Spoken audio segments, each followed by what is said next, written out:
Agora, vamos pensar aqui de onde surgiu essa estrutura. Gente, o direito obrigacional, ele é o mais avesso a mudanças. A estrutura do direito obrigacional se mantém desde os romanos, né? Na mesma lógica, na mesma estrutura, a forma, né, de lidar com o vínculo obrigacional, os elementos obrigacionais são praticamente os mesmos ali desde o tempo dos romanos. Nós vamos falar um pouquinho a respeito dessa evolução para a gente compreender ainda melhor por que a gente veio parar nessa estrutura de relação obrigacional que nós temos hoje. Então, olha só, inicialmente, gente, vamos comentar a respeito da raiz da palavra, da etimologia da palavra obrigação.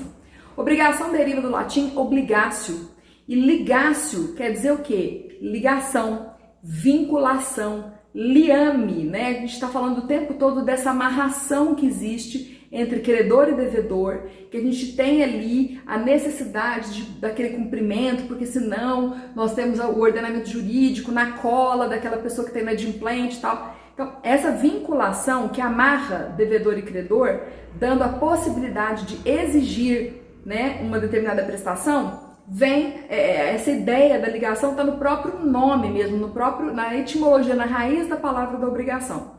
Inicialmente, as obrigações, elas eram estabelecidas de forma coletiva, né? A gente inicialmente poderia ter tribos, clãs, negociando entre si. E você vai lembrar lá na escola, hein? Lá no colégio, você lembra? Estudava escambo, né? Que é uma coisa mais primitiva. São formas de contratação mais primitivas, aquela troca, né?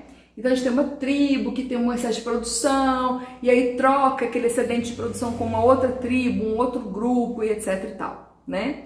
Nós temos a possibilidade aqui, inclusive, de pensar, né, acabar extrapolando um pouco a nossa esfera de raciocínio e pensar nas consequências desastrosas, né, gente, que surgiam aqui em caso de inadimplemento.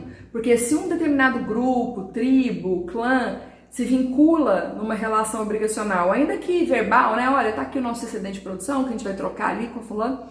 Se as prestações não eram cumpridas, isso poderia resultar em guerras, em dizimação de pessoas, né? Assassinatos ali horrorosos, tomada de posse de espaços, então a conquista, né, de escravos.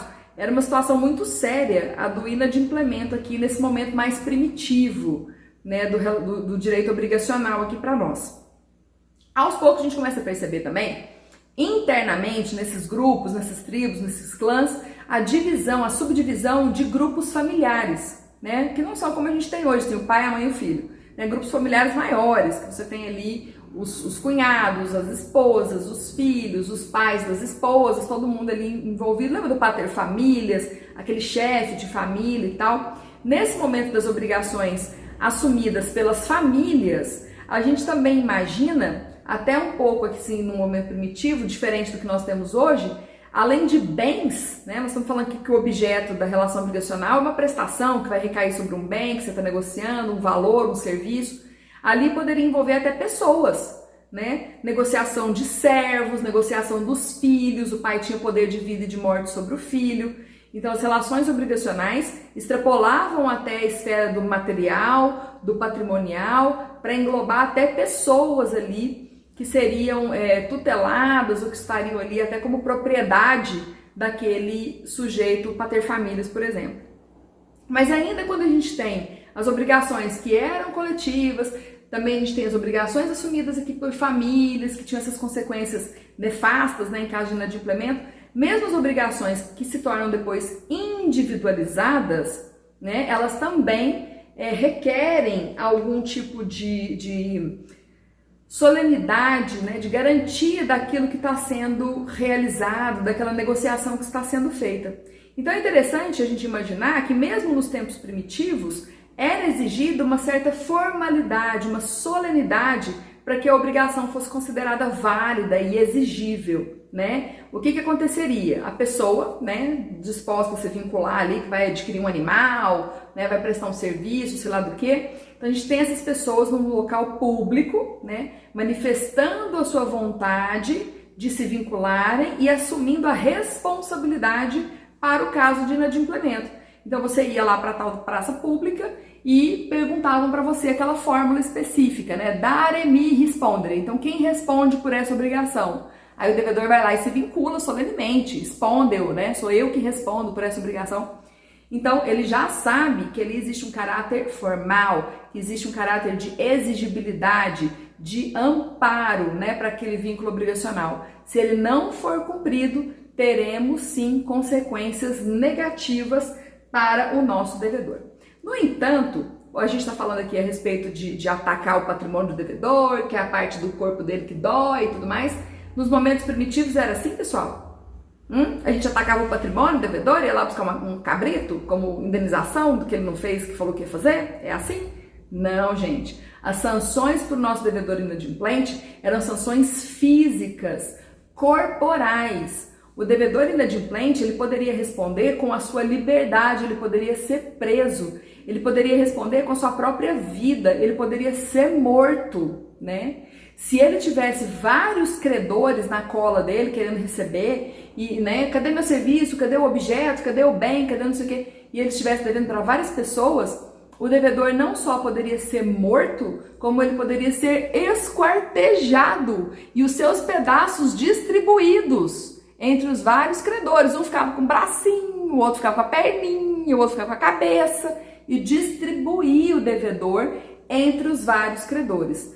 Veja que situação complicada a do nosso devedor inadimplente naqueles momentos mais primitivos, hein? Momento de muita tensão, momento de muito sofrimento para o nosso devedor inadimplente. Mas eu quero chamar a atenção para uma legislação que modificou profundamente a estrutura do direito obrigacional. Eu diria que foi a mudança mais significativa assim, da história do direito obrigacional, essa legislação que a gente vai comentar agora, que é a Lex Petelia Papiria. Existe uma dúvida em relação à data, então conforme o livro que você está lendo, essa data dessa edição, dessa norma, vai variar um pouquinho, mas mais ou menos 428 a.C. é o que a gente acha na maioria da doutrina.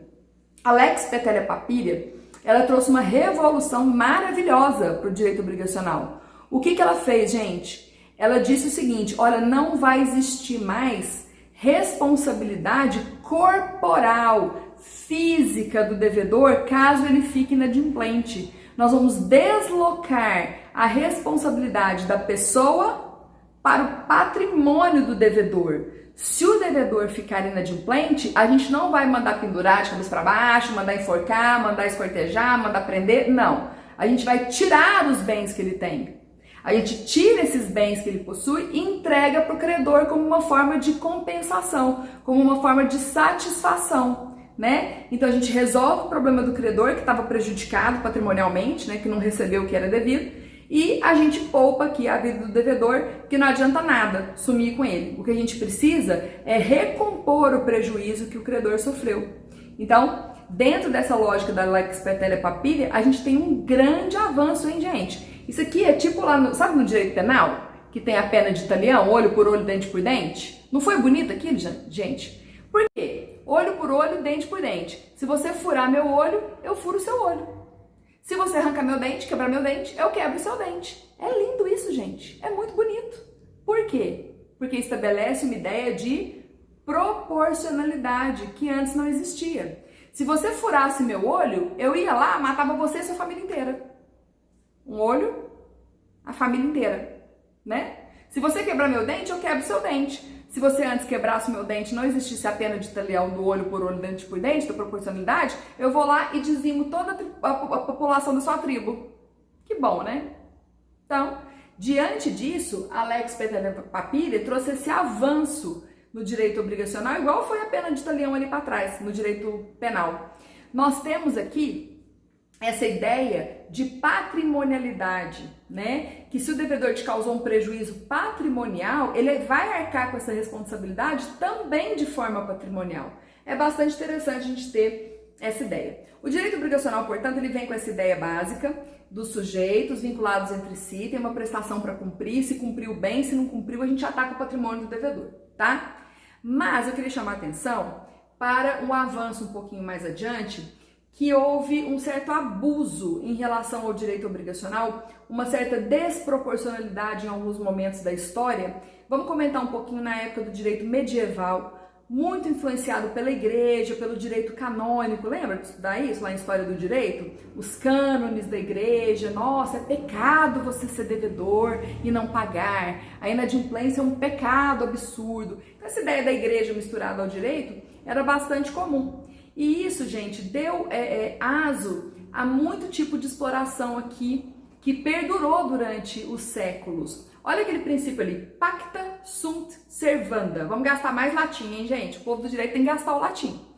Pacta sunt servanda. O pactuado deve ser cumprido. Esse é um cânone que também era lá, né, no direito canônico. É uma máxima lá da igreja, pacta sunt servanda, que serviu como justificativa para uma série de abusos. Como assim? A gente sabe que quando a gente tinha a população mais pobre, mais humilde no campo, passando fome, acaba migrando para a cidade, vai trabalhar na cidade, nas corporações de ofício, e aí vai expandindo ali o território, você tem ali os senhores feudais, enfim, nós tínhamos esse momento histórico, ali no direito medieval e até o começo do mercantilismo, mais para frente, a gente percebe uma exploração muito grande da população mais humilde.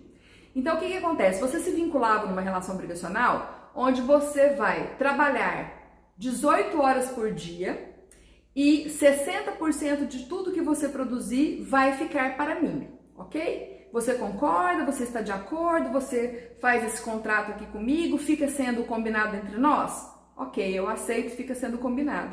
Então, você se vinculava em relações extremamente desproporcionais, extremamente desfavoráveis, extremamente onerosas, né, para uma das partes, né, e muito benéficas para a outra. Então, uma das partes ficava extremamente prejudicada. Por quê? Pela exploração econômica, pelos detentores dos meios de produção, as pessoas que realmente tinham a possibilidade de submeter outras pessoas às suas vontades. Então, pacta sunt servanda. Pouco importa se a obrigação é super pesada, super onerosa, super abusiva, super absurda, porque você concordou, você se vinculou, você ajustou dessa forma. Então quer dizer que tá tudo certo, que você aceitou que as coisas fossem dessa forma como são. Isso é inquestionável, isso é intocável, nisso nós não podemos mexer. Pacta sunt servanda. E esse cânone, gente, perdurou durante muito tempo. E é só no final do século XIX, né, depois de muito abuso, principalmente na esfera do trabalho, né, os contratos de trabalho, onde as pessoas se submetiam, assim, não tinha limite de idade, era criança, era idoso, todo mundo trabalhando forçosamente por salários irrisórios, né, exploração do trabalho feminino, desvalorização do trabalho feminino. Isso vai gerando uma revolta, isso vai gerando uma necessidade de modificação, né? Vamos ter que olhar a relação obrigacional por uma outra ótica, né? Numa relação obrigacional precisamos de um mínimo de equilíbrio, um mínimo de equidade, né? Que cada um ali proporcionalmente receba aquilo que lhe é devido, né? Uma questão de justiça. Então, final do século XIX, começo do século XX, né? Pós-revolução industrial ali, mais para frente, inclusive um pouco, a gente enxerga o quê? Esses princípios, essas normas de ordem pública que vão sendo esculpidos em várias legislações, em vários diplomas, né? Declaração dos Direitos Universais do Homem. Então a gente tem várias normativas nacionais, internas e internacionais para refrear essa autonomia da vontade. Então, princípios de equilíbrio, de equidade, de igualdade, né, são extremamente importantes para que uma relação obrigacional seja considerada válida. Tanto é verdade que hoje em dia, se você se vincula numa obrigação e ela é extremamente onerosa, pesada, difícil, complicada para você, você pode entrar na justiça e buscar essa alteração daquilo que foi ajustado, restaurar o equilíbrio dentre aquelas partes que compõem o vínculo obrigacional. Hoje em dia, gente, o Código Civil de 2002, ele é muito permeado, né, pelas normas constitucionais, os princípios constitucionais, o respeito, né, à vida, à liberdade, ao sustento, à dignidade da pessoa humana. Nós temos princípios que recomendam em qualquer negócio jurídico que haja ética, que aquela relação obrigacional tenha uma função, sirva para alguma coisa. Então nós temos a função social dos contratos, nós temos as ideias de proporcionalidade, nós temos as ideias aqui de operabilidade da norma jurídica, que ela tem que servir para resguardar as pessoas. Isso é relativamente recente, né? A gente observa aqui, no caso, uma despatrimonialização das relações obrigacionais. O foco, que antes era só o patrimônio, só os valores, só as dívidas, esse foco é deslocado para a pessoa do devedor ali. A pessoa do... Quem são essas pessoas que estão envolvidas na relação obrigacional? Esse fenômeno de repersonalização do direito privado, né, a repersonalização do direito civil, a despatrimonialização, vamos pensar nas pessoas que estão envolvidas, no reflexo, bom, então se eu for executar uma dívida que a pessoa tem, eu vou tomar tudo dela, ela vai ficar sem casa para morar? Ela vai ficar sem os instrumentos para trabalhar? Ela vai ficar sem aquela aposentadoria que ela recebe para sobrevivência? Não. Então, hoje em dia, temos várias normas, vários princípios de ordem pública que não podem ser afastados pelas partes para resguardar as pessoas que estão envolvidas em relações obrigacionais abusivas, desproporcionais, manifestamente excessivas, manifestamente onerosas. E não é só lá no direito do consumidor não, viu gente? Até mesmo nas relações entre particulares, se houver, né, um benefício extremo de uma pessoa em detrimento de outra, a gente consegue sim questionar na justiça essa questão da prestação desproporcional, tá bom? Eu espero que vocês tenham gostado dessas nossas explicações de hoje e a gente volta depois com mais conteúdo para vocês, tá bom? Deixe o seu joinha, ative o sininho para a gente poder mandar as notificações. Nós vamos depois ter a leitura dos artigos de lei quando a gente começar a entrar no Código Civil nos nossos podcasts. Procure lá, Direito Civil Exemplificado, com a professora Luciana Zacarias, tá bom? Tchau, tchau pra vocês, até mais!